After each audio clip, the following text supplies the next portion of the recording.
Bhakti Yoga, an essential subject from Vinaypedia. The Bhakti Yoga process means acting according to the order of the Supreme Authority. When we act under the direction of Supreme Authority, we do not become entangled by fruitive results. Bhakti Yoga is when we fully dedicate ourselves in doing activities that are pleasing to the Lord, not only dedicating our life to Kaya but also to serve the Vaivas. Tatparua. Tatparua means to serve a person who has dedicated his life to Kaya. Two things: dedication to Kaya and dedication to the devotee of Kaya. So in this way, if we advance, then it is very easy to become free from this material contamination. As far as devotional service is concerned, even hearing and chanting is as good as acting with our body, mind and senses. Actually, hearing and chanting are also activities of the senses. When the senses are utilized for one's own sense gratification, they entangle one in karma, but when they are used for the satisfaction of the Lord, they establish one in Bhakti Yoga. Srila Prabhupada's books, lectures, conversations and letters offer a comprehensive presentation of this essential subject as seen in the Vinay's Bhakti Yoga category. An introduction from his books is given below in the following 10 quotes.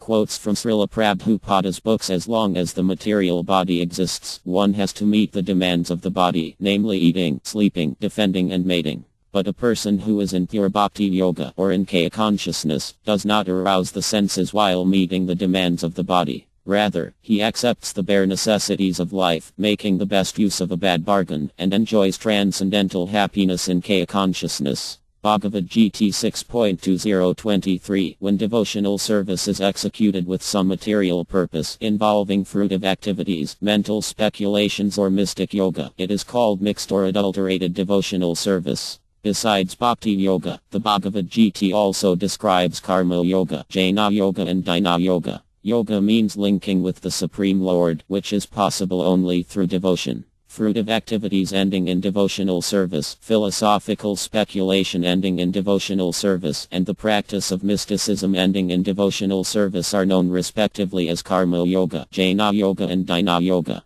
But such devotional service is adulterated by the three kinds of material activities. Kaitanya Karitam Ta, DLL 4.2122. This Bhakti Yoga begins if a person has the firm conviction that simply discharging devotional service to the Lord in full transcendental love can elevate him to the highest perfectional stage of life. Brahmji believed in this art of Bhakti Yoga. He believed in the instruction of the Lord to execute tapa, and he discharged the function with great penance and thus achieved the great success of seeing the Vaikuhalikas and the Lord also by personal experience. Armad Bh Gavatam 2.9. 18. The important point is that as long as we are in the material modes of nature, we are always in darkness. This darkness cannot be dissipated without the presence of the Supreme Personality of Godhead, which is invoked by the practice of Bhakti Yoga. Bhakti Yoga creates a transcendental situation with no tinges of material contamination. Armad Bh Gavatam 7.8. 24. The general and popular notion is that by discharging fruitive work in terms of the direction of the scriptures one becomes perfectly able to acquire transcendental knowledge for spiritual realization. Bhakti Yoga is considered by some to be another form of karma. But factually Bhakti Yoga is above both karma and jnana. Bhakti Yoga is independent of jnana or karma. On the other hand, jnana and karma are dependent on Bhakti Yoga.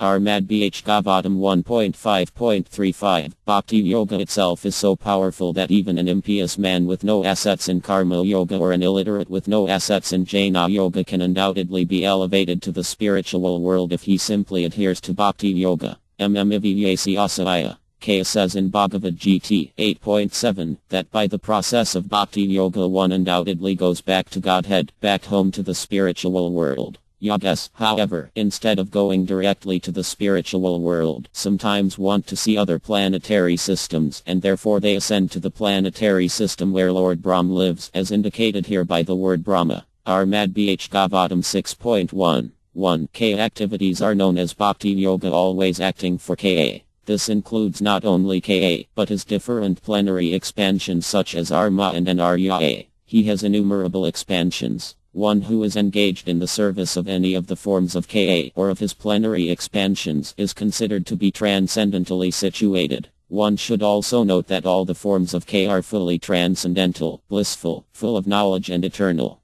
Bhagavad Gita 14.26 Lord Kaya made an analytical description of the soul just to bring Arjuna to the point of Buddhi Yoga or Bhakti Yoga. Therefore, Lord Kaya's Eskaya and Lord Kapila's Eskaya, as described in the Bhagavatam, are one and the same. They are all Bhakti Yoga. Lord Kaya said, therefore, that only the less intelligent class of men make a distinction between Eskaya Yoga and Bhakti Yoga. Eskaya Yoga Pithagbl Pravedanti Napayat. Bhagavad Gita 2.39 Less intelligent men also take shelter of demigods and only derive benefits which endure for a limited period. Thus their religious principles and the benefits derived therefrom are only temporary. The intelligent man, however, abandons all engagements in the name of religion and takes shelter of the Supreme Personality of Godhead and thus receives absolute protection from the Almighty Father. Santana Dharma is therefore the process of Bhakti Yoga, by which one can come to know the Santana Lord and his Santana abode.